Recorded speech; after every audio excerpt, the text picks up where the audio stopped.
So recently, in Petaluma and here in Orinda last week, we started a new sermon series on relationship boundaries. In that first sermon of the series, we saw how God himself set the standard that he is a relationship boundary setter. We saw that how God set boundaries even on the behavior of others, but he never makes other people do anything. He leaves free will and free choice in place, but he sets boundaries. We saw how God communicates clearly the consequences of stepping over that boundary. And we saw that he not only sets that consequence, he enforces that consequence, because we said a boundary that is not enforced is not a boundary. We also briefly explored what's me and what's not me. In other words, what's my property and what's the property of other people. We concluded by looking at God's command to respect even the boundary markers physically that people had. And we looked at that as a metaphor for even boundaries that we each have in our own lives, that God expects us to respect that in others. We started that series with that God was the one who sets boundaries, because we need to understand that boundaries aren't inherently evil, selfish, or sinful, and that they're absolutely biblical. So that's where we started. Today, we're going to lay the next layer on that foundation, and hopefully we'll finish this series in 3 sermons. It's still, as I'm looking at how much we still have left, I'm wondering will it turn into 4, but we'll see. But today is part 2. There's a lot of misunderstandings and misinformation about how to set appropriate boundaries. Many of us struggle with them, to set them, to enforce them, even sometimes to respect them. Today, again, we're going to go one more layer deep. Today, we're going to explore what God expects of us to individually carry in our lives versus what he expects others to help us with at times. What falls under our responsibilities of our lives. We're going to look at the principle of sowing and reaping, also the principle of activity. We're going to look at how God created us to have boundaries in our own lives. And finally, if we have time, we're going to look today at the difference between hurt and harm. Hurt and harm. So we're going to start with point 1 today.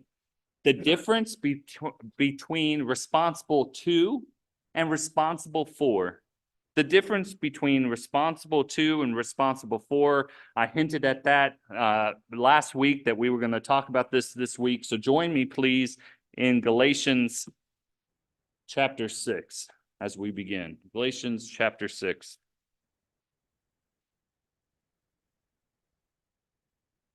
If you took very little from this sermon today, I hope you'll understand this concept that we're about to dive into here, because it provides a lot of framework for when to step in, when not to, and how to set boundaries.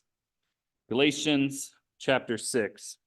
And I want us today to compare 2 verses. We're going to look at verse 2, and we're going to look at verse 5. We're going to let's start in verse 2. We'll read it, and then we'll read verse 5. In the King James and the New King James, they put verse 2 the same way. Bear one another's burdens, and so fulfill the law of Christ. So right away we see, all right, God clearly expects us to bear one another's burdens. But then we get down to verse 5, and it says, and this is the King James Version, it says, for every man shall bear his own burden. And in the English, you're going, okay, what's going on? Am I supposed to bear my own burden, or am I supposed to bear the burden of others? Which one is it? We're going to start here today because contained again in these 2 verses are foundational teachings on boundaries, which can be a guide for when and how to help with burdens. Now, the New King James in verse 5 translates burden load instead of burden. And it may be their attempt in the New King James to let us know that there's actually a different word in both cases. So the words used for burden in the King James are different in verse 2 and verse 5. So again, on the surface, while it appears it's saying something that's contradictory to each other, they're actually in harmony. So we're going to look at the first Greek word in chapter 5, verse 5, sorry. We're going to start tackling this in verse 5, then we're going to come back to verse 2. The word translated burden, and again in the King James, or load in New King James in verse 5, it's the Greek word phortion. It carries the idea of something that is carryable. It's used often for like a daily load that a cargo ship would have the responsibility for moving from one location to another. If you look up the Strong's definition on this word, it contains the definition of task or service. Fortean comes from a root just meaning something carried. So the idea is that it's carryable. We clearly see that each person here in verse 5 says, for every man shall bear his own burden. And we're looking at this as being something that's carryable, which again agrees with the idea that it isn't too much. It's what each individual is expected to carry. This would include all of our daily responsibilities, things like my daily responsibility to wake up on time, to get myself out the door, to work hard in school or a job, to pick up after ourselves, complete personal tasks, make appointments, et cetera, et cetera, et cetera. And generally, it's just an idea that we're responsible to take care of our own lives. But this would also include things like the Bible says when you have a responsibility to guard your mouth. That falls under your daily responsibility to govern yourself, govern what you say, govern what you think. All those are your personal responsibility, and every man must bear his own burden. These are things that Scripture clearly shows that people are responsible for themselves, but also other people aren't responsible for those things for us. We are. So even if at times our daily load is a challenge, it's hard work, it takes effort, it's a carryable load, and it's not too heavy for a person to carry. If we aren't doing them, Scripture clearly shows that we aren't taking care of what God expects each person to be, again, personally responsible for. So then what about verse 2? Here we're told to bear each other's burdens. When you look into this Greek word, it's a Greek word, baros, a completely different Greek word. It's not a variation of forteon. Again, a different word completely, baros. And when you look at what theirs says the definition of this word is, it says heaviness, weight, burden, and trouble. The Greek English lexicon of the New Testament says experience of something that is particularly oppressive. So within these two different concepts, it becomes clear the difference. The difference lies in daily responsibilities, daily work, versus the unforeseen, the uncarryable, the unbearable, the large boulder that will crush us. Now, a book, I talked last week about the first book that I got was actually given to me in audio format, but is of this. And if you're looking to study this topic deeper, this is often the book that is considered kind of the gold standard. It's just simply called Boundaries, and it's written by Dr. Henry Cloud and Dr. John Townsend. So Cloud and Townsend. They make versions of this book for families, for marriage, for raising teenagers.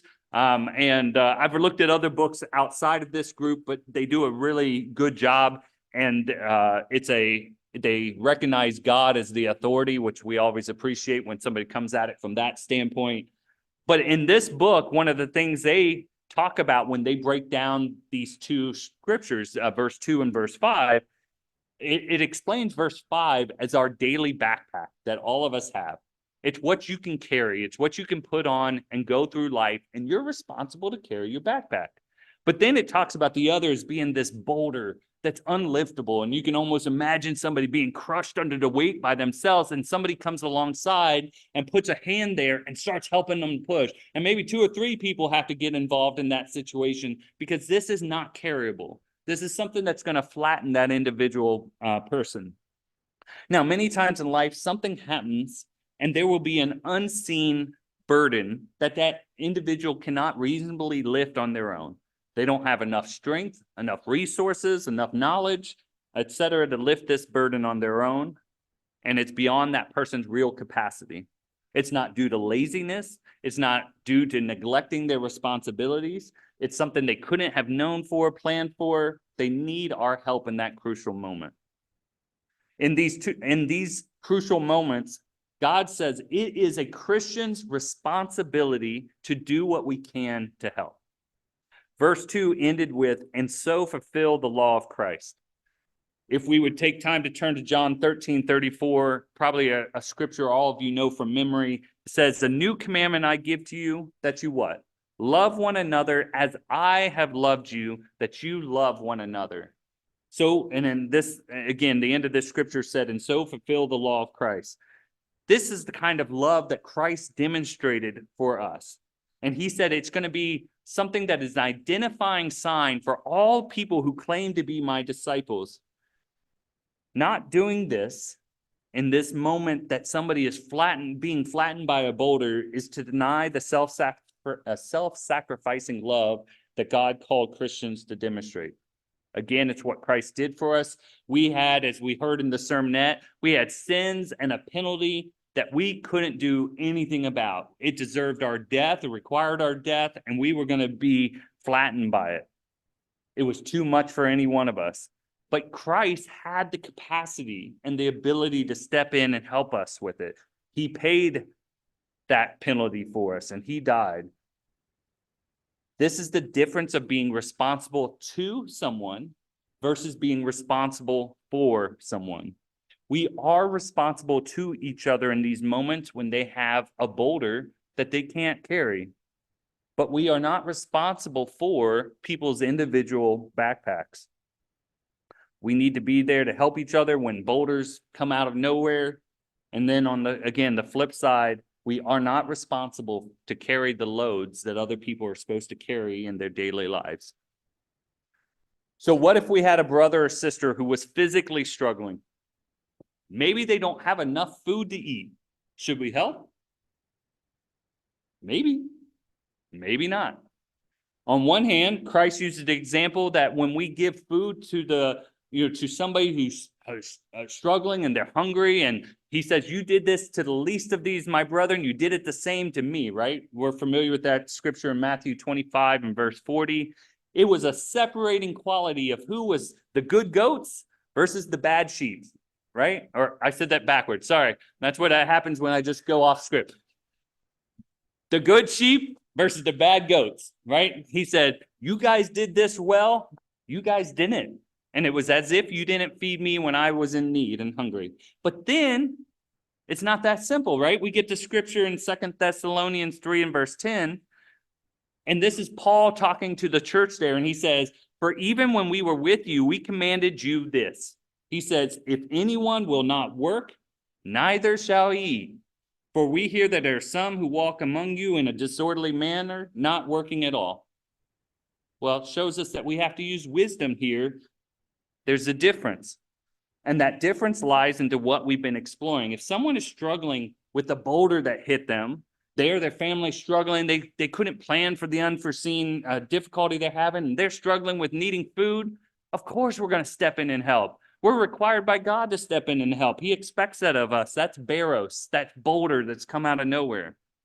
However, if someone won't get a job when they're capable of working and they don't have enough food, they're failing to carry their normal backpack.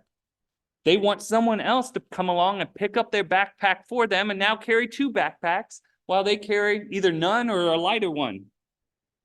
So now one person is carrying more than God wanted them to carry on a daily basis, and the other is carrying less. If someone is capable of working but rather chooses to watch YouTube videos all the time, play video games, be lazy, spend money foolishly, I mean, the list is long, so I'm just throwing things out there. Should a Christian step in? Well, no, they're not being responsible for their own life. Now, I'm hitting this pretty hard, and the reason is it becomes a critical part in determining when to step into someone's situation and when they are responsible before God for bearing the consequences for the lack of their responsibility. We're going to continue to come back to this over and over throughout the messages because, again, this is kind of a foundational principle that we filter a lot through. We're going to look at why when someone is in need, well, I'll put that in brackets, in need, but are not doing their part, it isn't unloving not to help. In fact, it's what God designed to be a teaching tool to get someone to learn about carrying their own responsibility. So we're going to come back through that. Let's go to point 2. To then understand what falls into our backpack and what doesn't, we need to know what's our property, what's on our property, what am I responsible for? So I call point 2, what falls on your property? And again, in other words, what's in your backpack that you're responsible for? Everything having to do with me, myself, and I is my backpack in a lot of ways. And if you have a family, we might define our property around our family, especially if we're talking about our family versus outside influences. We might, again, have collective family boundaries. But then within family, individuals have boundaries and backpacks that they have to carry. I'm saying boundaries, but I should say backpacks. People within families each have individual backpacks that they have to carry in that family. And we're going to see how those things play out as well. But the point is, we have to take ownership over ourselves. If everything that happens within my property line is my responsibility, then as a person, everything that falls, kind of within my skin here is my responsibility. A lot of boundary problems come from blaming others for what fall on our property. He makes me so angry.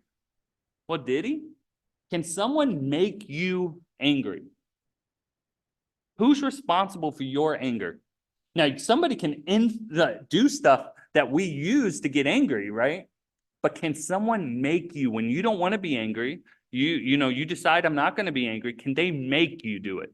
And I know that's a subtle difference because they can certainly influence things that, get your blood going and things, but you have the conscious choice to govern what happens here, right? And how far you let that go. That's just one example. You might do something that gets me riled up, but you didn't make me get angered. I have a responsibility before God for my own anger. It's my emotion. It's on my property. And I'm the only one who can rule over it or choose to let it rage. Now, we're going to look at a number of things just quickly that fall on our property. I'm going to give these subpoints or subletters. We're going to give them A through E so that we don't confuse them with the major points we're going. And A, this subpoint A, is my actions are my responsibility. We already looked at if you don't work, you don't eat. 2 Thessalonians 3:10. That's my responsibility to either take action and do work when I'm able to or not. Galatians 6 and verse 7 says, do not be deceived. God is not mocked. For whatever a man sows, he will also reap. We're going to come back to that in a later point as well, but I'm laying it out here as we have actions that we do and we reap consequences of that. And those consequences can be good or they can be bad. If I don't work, do I get a paycheck? Nope. I don't get a paycheck if I don't work. If I don't study, can I expect good grades? Nope. If I don't exercise and eat right, can I expect good health? If I don't listen and act in a loving way to my friends, can I hope for good friendships? If I'm staying in the office too late every night, or I'm drinking, or I'm staring at women, who's responsible for all that? Right here, right? They're my actions, and I govern my actions, and I'm responsible for my own actions. And I'm also responsible for any lack of action. B, my feelings are my responsibility. Feelings shouldn't run our lives, but they also shouldn't be ignored. The Bible shows that Jesus Christ experienced feelings. He had anger, he had grief, he had compassion. Christ had lots and lots of feelings. We are to own our own feelings as our responsibility. They're our responsibility to analyze our feelings, to express our feelings, to control our feelings. But what they are not is someone else's responsibility. How about love? Many people struggle to give love or receive love. Sometimes that's due to past, sometimes that's due to hurts. We're going to get into how some of these things develop in the next sermon. But many people do not take responsibility for the fact that they resist love that is around them. Some people have lots of love around them, but they actually push it away or keep it away. And because of that, they feel lonely as a result, but they're not taking responsibility to allow themselves to be loved. They want to blame others and their background and all the things, but it is still within their responsibility, is their feelings. Our heart is our property. C, and I'm going to throw a lot in this one. I just decided to make this a big bucket. This is my thoughts, attitudes, desires, and beliefs are my responsibility. My thoughts, attitudes, desires, and beliefs are my responsibility. These all fall within my property lines. If I get in a bad attitude, I'm responsible for my bad attitude. I'm responsible for letting myself be in that bad attitude. People often want to disown what is theirs. I'm in a bad attitude because of what you did. No, you're in a bad attitude because you allowed yourself to be in a bad attitude. What I did may be why you chose to let yourself get to that bad place, but I didn't, again, make you do something. If I hold a belief, I'm responsible for what I do with that, how I express it, how I share it, how I use it. As a church, we talk all the time, right, about we want you to own your beliefs. I don't want you to believe in the Sabbath because I believe in the Sabbath. I want you to believe in the Sabbath because you own that belief. You've studied that belief. You know this is what God's word says and that I have to keep the Sabbath. Still, as a Christian today, you have to own your beliefs and take ownership over them. We are told in Philippians 2:12 to work out our own salvation, right? Whose responsibility is your salvation? Yours. No one else is responsible for your salvation. I'm not responsible for your salvation. I want to do all I can to help, but you're individually responsible for your salvation. Similarly, our thoughts fall within our property lines. Christ showed that we're expected to rule over our thoughts, not have our thoughts rule over us. In 2 Corinthians 10 and verse 5, it says, bringing every thought into captivity to the obedience of Christ. Our thoughts have to be controlled by us. We have to rule over them. We have to bring them into captivity and make sure they're in obedience with what we know from this book. Paul tells us that we are responsible for ruling over our thoughts. We must own our thoughts, and this including taking responsibility to prove and test all things, to ensure our thoughts don't get distorted in some way. It involves checking out where we may have thoughts that are off base sometimes. This includes taking responsibility to communicate our thoughts to others so they can understand where we're coming from and not assume that they're reading our thoughts. And I'm going to stop there and just hit that real quickly again. Expecting someone to read our thoughts is an attempt to make our thoughts their responsibility. Whose thoughts are they? They're mine. Can I expect you to know my thoughts? No, you're not in this property. It's me. So if I want you to know my thoughts, I have to express my thoughts to you. Our desires are our responsibility also. James 1 and verse 14 says that we are drawn away by our own desires. Lust is an example of that. Lust and those desires are my responsibility. If lust controls us, then we're not taking responsibility for our own boundaries. Some things that we have desires for are good, some things are bad, but we're responsible for ruling over them.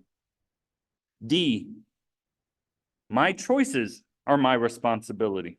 My choices are my responsibility. We know that God created us as free moral agents. He doesn't make us do anything. We covered that in part 1. Deuteronomy 30 and verse 19 is just an example that proves that. I call heaven and earth as witness today against you, that I have set before you life and death, blessings and cursings. Therefore, it's your choice. I want you to choose life, it says, that both you and your descendants may live, but it's your choice. You rule over those choices. They're yours, good or bad. We spoke about last week how Adam and Eve, they didn't want to take responsibility for the choices they made. They wanted to blame everybody else for their problems. A common boundary problem is that people often want to blame others for the choices they make or disown their responsibility and make choices altogether. When we disown our choices, we act as if someone else is in control of our lives, relieving us of our responsibility. In addition to Adam and Eve, the Bible is full of examples of this. People not wanting to own their choices and their responsibility. Some people believe they're stuck in a situation. And when you actually sit down, they have many choices that they're sometimes not making or making, but they're not stuck. Then nobody else is making their choices for them. Now, by not making a choice, that's still a choice, right? Some believe they're stuck when they actually have many choices that they can exercise or are exercising. When it comes to boundaries, some people will make a choice and it's their choice, but they will do it for the wrong reason. They'll make that choice because they feel guilty or they're desiring approval from someone. It's not the choice they want to make, but they feel either guilted into it or, again, that someone else, to get their approval, they have to make that decision. And so then after they make it, they resent the choice that they made. They did it by compulsion. And sometimes that's because that's how they've been trained over life to kind of follow a pattern. Again, we're going to get into that in the next sermon.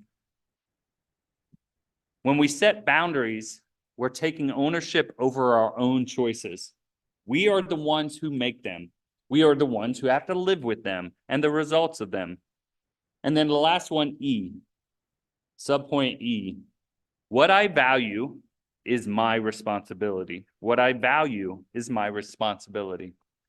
Do I own the fact that I value sleeping in the morning? If I'm sleeping in and I don't get up for work, do I own the fact that I'm valuing sleep over getting to work on time? If I value money, will I work too much? Do I own the fact that I value money so much that I'm willing to let my family suffer at times, or I'm willing to seek it in dishonest ways? Do we own our values? If I value having fun, do I disown the fact that I'm blowing off homework? What we value is what is important to us. It's what we show we love. We have to take responsibility for what we value.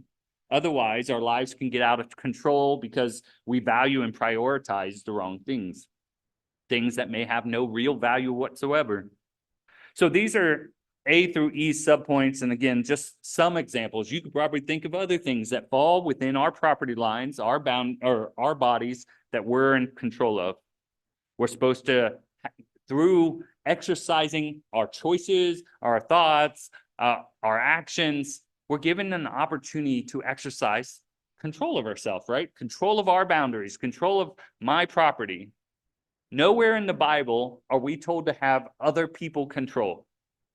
We're not told to control our wives. We're not told to, control our children to the point that, every action they make, every thought they have, every word they use is we're somehow in control of that. We're not to have other people control. We're to have self-control.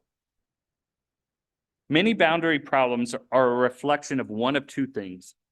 Someone not taking responsibility for what is their property, or someone taking responsibility for what's not their property.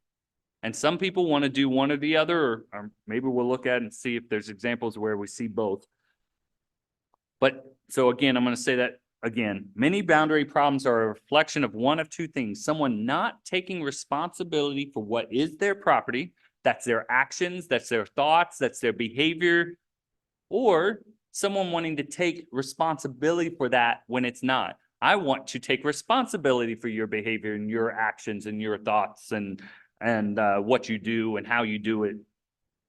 When one of these two things occur, we have boundary problems. In our example from the start of this sermon, this is equivalent to someone either not wanting to carry their backpack, and so they may manipulate someone else or guilt someone else into taking responsibility for their daily load. And they may act like their daily load's a boulder.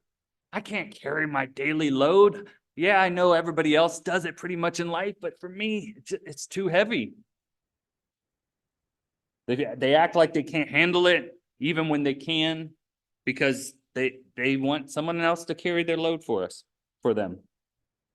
They may work to find a way to get someone else to carry their backpack. So they go through life with either, again, no backpack or a lighter one. And both they and the person who carries their backpack are the problem. I want to say that again. Both they, for letting someone else carry their backpack, manipulating someone else into carrying their backpack, and the person who picks up backpack number 2 and puts it on their back are both the problem. If someone else helps them carry their daily load as if it was a boulder, we enter to a space of what's called codependency. And I borrowed a book from one of our elders on that topic. I've gotten through some of it. It's called Codependency for Dummies, another good book that we can look at. That person may never develop responsibility for that area in their lives because they never had to carry their own load and never had to face the consequences for not doing so. And again, that person isn't growing and developing the ability to carry their own load because they've never had to face the consequence of not doing so. So these problems arise because people confuse who's responsible. Again, we are to love one another, but we are not to be one another. You can't feel the feelings I have. You can't think for me.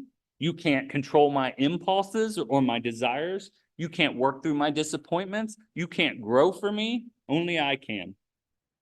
And I can't do any of those things for you. Again, we talked about God says to work out our own salvation. Can one of you overcome my sins?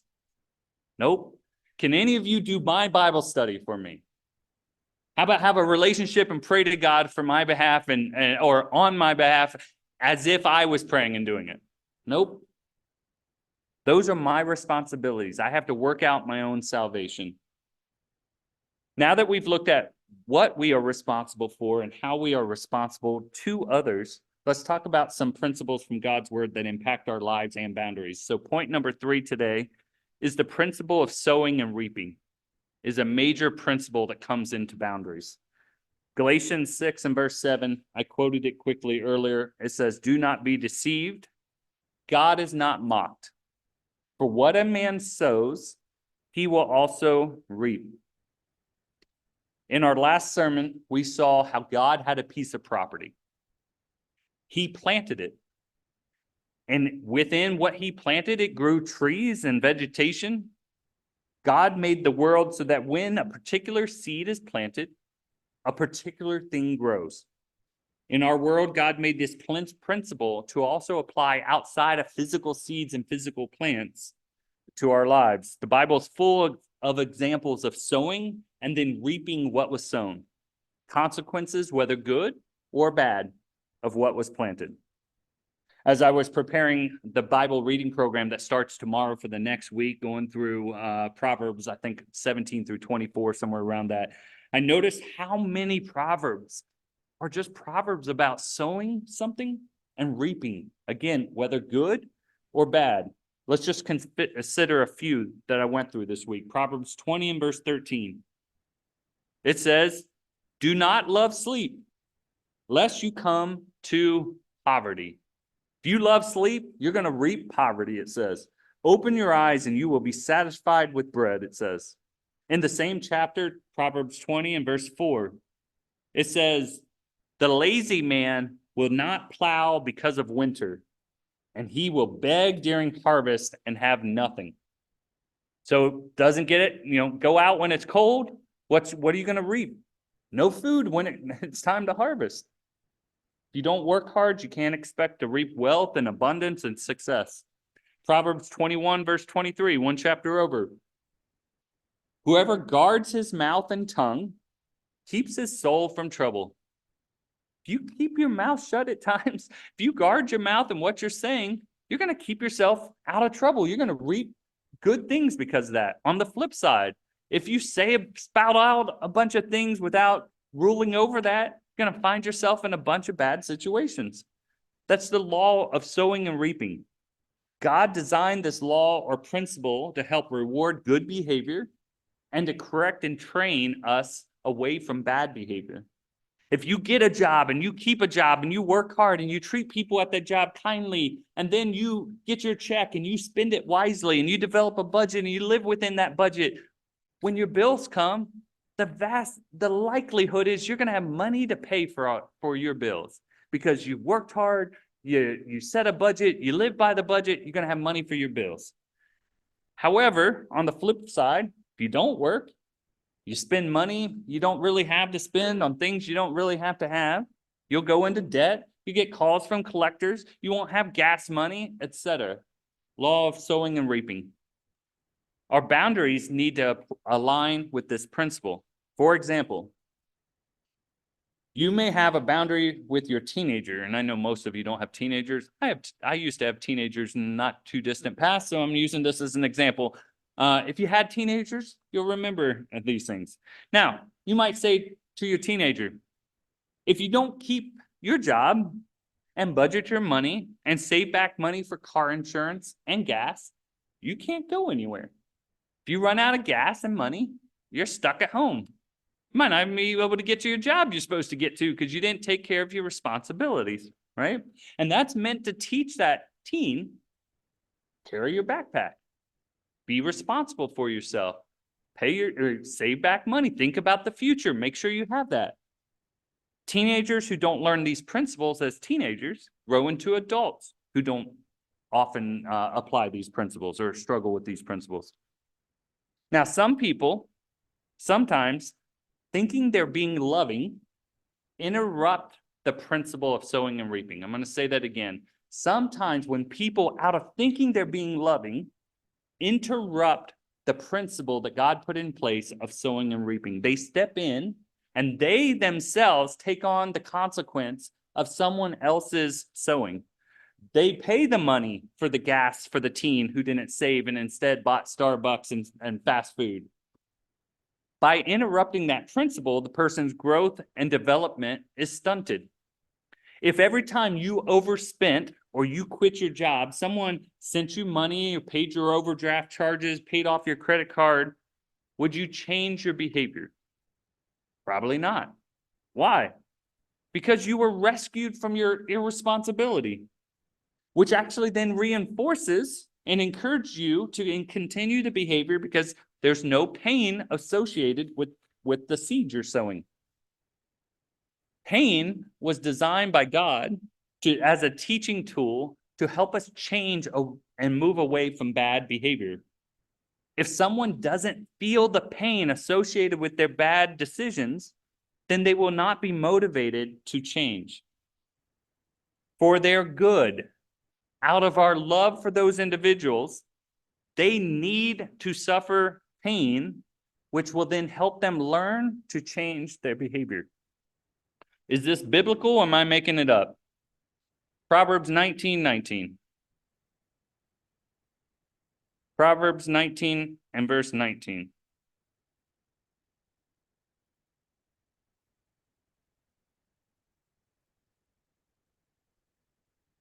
My daughter, Sierra, just texted me and said, you remember you do still have a teenager, right? I wasn't talking about you, Sierra. Proverbs 19:19. It says, a man of great wrath will suffer punishment. So if you don't control your anger, bad things are going to happen. But notice what it says next. For if you rescue him, you will have to do it again.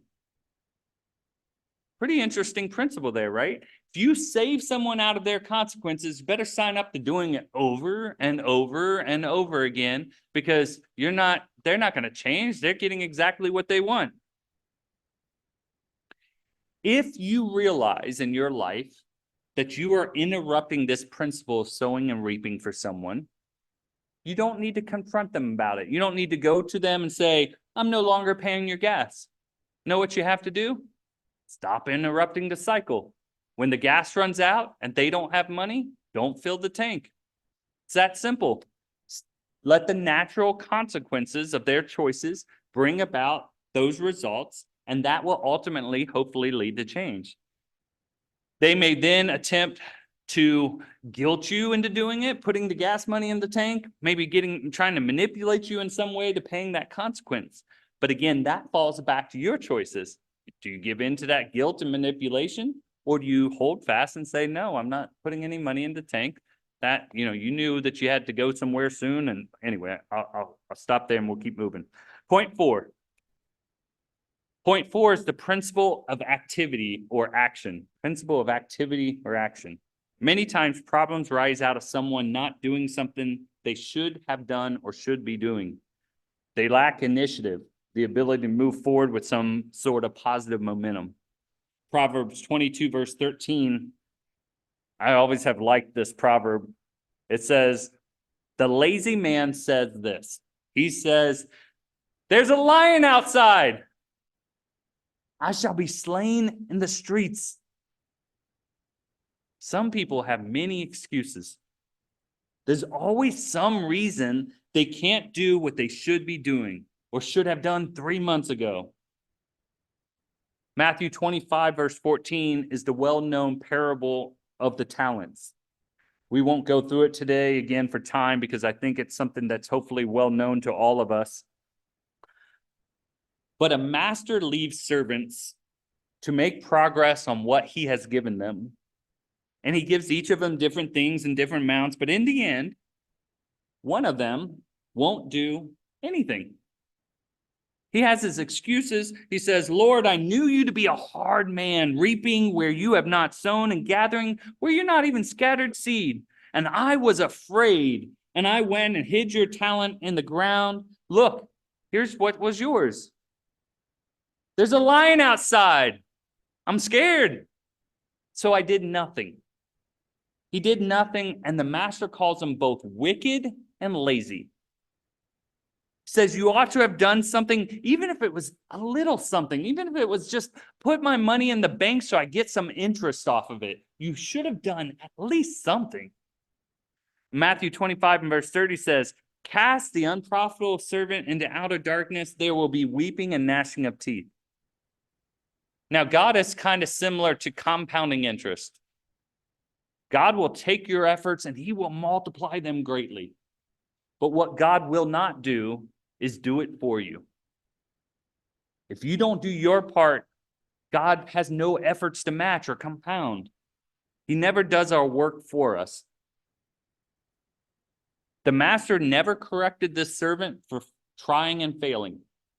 He didn't say, similar to a toddler, he didn't say, when that toddler walks and they fail and they try to walk and they fail and try to walk and fail, they learn to walk through failure, right? But if that toddler never even tries, how quickly are they going to be walking? And it's similar here. The master never corrected the servant for trying and failing, but it was corrected for not even trying. Not even trying. Point 5. We were created to have boundaries. We were created to have boundaries. Now, in the last message, we saw how God created a world that functioned within boundaries. We then saw how God made boundaries for having a relationship with him and taught others about how they needed to develop into people of character and righteousness in order to maintain that close relationship with him. Now, God designed us humans physically to have all sorts of boundaries in our lives. One of them is he coated each of us with this substance that's on the outside called skin, right? Skin is a boundary of our bodies. You touch a germ and you go and you wash it off. It never got inside often, right? It's meant to keep the bad out and the good in, to protect us. And it's a boundary. It's a way that God gave us something physically that kind of acted like a property line to our bodies, maybe like a fence to your property. Keep the bad things on the other side of the fence, keep the good things inside the fence. Skin is kind of that way. A skin was designed as a boundary by God to keep bad things out. Some people actually don't like this boundary to be touched. I won't ask for a show of hands, but some people don't like people to come up and touch them. Some people don't like people to come up and hug them. I'm a hugger. I just am. But if I meet somebody and they don't like to be touched or to be hugged, do I do it anyway? And I'm going to get over it. I'm a hugger. I'm going to lay myself right against your boundary and you're going to like it. Right? I mean, that wouldn't be loving of me to not respect their boundary, of what their space and their line there. Getting right up on their property line feels to them like trespassing. So we have to respect other people's boundaries that way. When we develop as children, one of the interesting things that I've learned a lot from thinking through is one of the first things we learn is a boundary word. That boundary word is no. No. It lets others know you can't do just anything you want to us. You can't just take my things. It lets them know we have limits and that we are in control, even at a young age, of our property. No, I don't like that. No, I don't want to do that. No is a boundary word. The book of Proverbs tells us that whether it's a promiscuous woman or an angry individual, we say, no, I'm not going with you. I don't want to have anything to do with that. I'm setting a boundary and I say no. Some people struggle with saying no. Often it's due to their upbringing and close relationship. They sometimes feel that to say no to someone is going to put their relationship in jeopardy. So these individuals comply. The truth is, it might put that relationship in jeopardy. Now, the question then becomes, if my relationship is based on me having to say yes to have a relationship, do we really have a true relationship? Some people will pressure us. Some people want to control us. Some people will demand things from us, maybe without even fully realizing what they're doing themselves. And then sometimes they're going to have real needs. But if our relationship in any of those areas is based on and broken by saying no to them, we don't really have a relationship. I'm going to say that in another way. If a relationship is based on us always having to say yes to something or to things or to someone, then we don't have a real relationship. Now, sometimes, again, someone might be trying to control or manipulate you. Other times, it's our own personal insecurities that pressure us to say yes when at times we should say no. It can be either. Our no is a boundary word. It helps us to communicate our feelings, our desires, our likes, our intentions. And without clear yeses and clear nos, other people don't really know where we stand, because our yes and our no aren't authentic. So God does this. God tells us what he likes and what he doesn't like, what he will accept and what he won't accept. We don't have to like him because of it, but he says it doesn't matter. That's my boundary. I'm going to do a time check because I have one more point and I'm going to go for it. We're going to do one more point. Point 6, and our final point today, evaluating hurt versus harm. Evaluating hurt versus harm. Things can hurt us that do not harm us. For example, I can be hurt that I just called James and I invited James over and James told me no. James isn't coming over tonight. I can be hurt by that. That's my feeling. I'm allowed to feel that. My sadness belongs to me and it's my responsibility. It's on my property. My sadness does not belong to James. He made the decision, for whatever goes into his decision-making process, not to accept my invitation. And my sadness should not manipulate him or be his motivation to change his no to a yes. If I own my feelings, I can be both disappointed that James isn't coming over and even hurt that James isn't coming over. That's my feeling. I can feel that way. But I can also still respect the fact that he said no and put a boundary up at that time to say, no, this doesn't work for me today. I can respect his no while still owning my feelings. Hurting people happens. People will not always like every decision we make. Their hurt does not mean we necessarily made a wrong decision or put a wrong boundary in place. We cause hurt when we make a decision that someone else just doesn't like. And we cause hurt when we confront someone else for wrong behavior at times. Maybe they're doing something that's harming us or breaking our boundary. We should be honest with others about our hurts. Otherwise, bitterness and resentment and anger can all set in. Now, none of us like to hurt anyone. None of us want to hurt anyone. And none of us like to be hurt. We don't like to hear negative things about us. Admonition and correction from a friend, while it may hurt, may actually be what we need out of love for the long run. Proverbs 13, verse 18. Again, we're hitting a lot of Proverbs today because that's where I've been for the last several weeks of the reading program. Proverbs 13, verse 18 says, poverty and shame will come to him who disdains correction. But notice, he who regards a rebuke will be honored. If you can handle correction, it may hurt, may not feel good, but if you can take that, process it, and put it into your life, will likely lead to good things for you.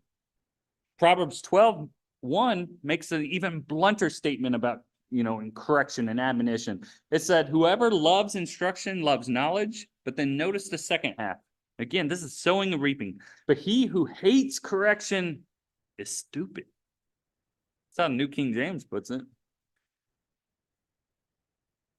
Things that hurt can actually be for our good and for the good of others. On the flip side, if I make a decision simply because it makes someone else feel better or good, it can actually harm them or me or both of us in the long run. For example, I ask you for money. My washing machine went out. It feels like a boulder. I need to be able to wash our family's clothes. Can you give me money to buy a new washing machine? But you don't have the money to buy me a washing machine.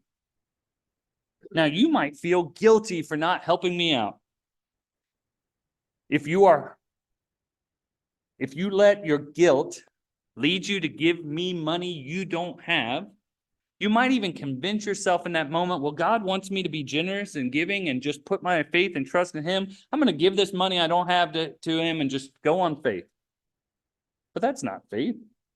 God expects us and gives us principles to own our property, to live within our means, to give from what we have and not from what we don't have. So you're harmed in that situation. You're giving, you're seeming generous, but you're actually suffering harm from doing so. You're harmed. And frankly, I might be harmed because the reason I don't have the money to buy my new washing machine is because I bought 49ers tickets a few weeks ago. It was a great game. Those playoff tickets cost me $800. I could have bought a washer and a dryer maybe for that much. So you just rewarded my bad behavior, harming me as well, because I'm not going to learn from my mistake. In fact, next year when playoffs come around, I might buy 49ers tickets again. And when something breaks and I don't have the money for it, I'm going to see if you have pony up again. But if you tell me, Troy, I'm sorry, I don't have the money to give to you. It would be coming from, money I need to use on my own bills or other places or things that I have to save for the future or whatever it might be. Now, I might be hurt by the fact you're not covering my 49ers tickets or my washer and dryer, but I'm not harmed. You didn't do me damage. You just didn't say yes. You said no. We're going to stop there for the sake of time today. We're still, I feel like we're only so much building the house. There's so much more we have to talk about here on this topic to fully balance it out. Next Sabbath, I'm going to be at a regional pastors conference for this area.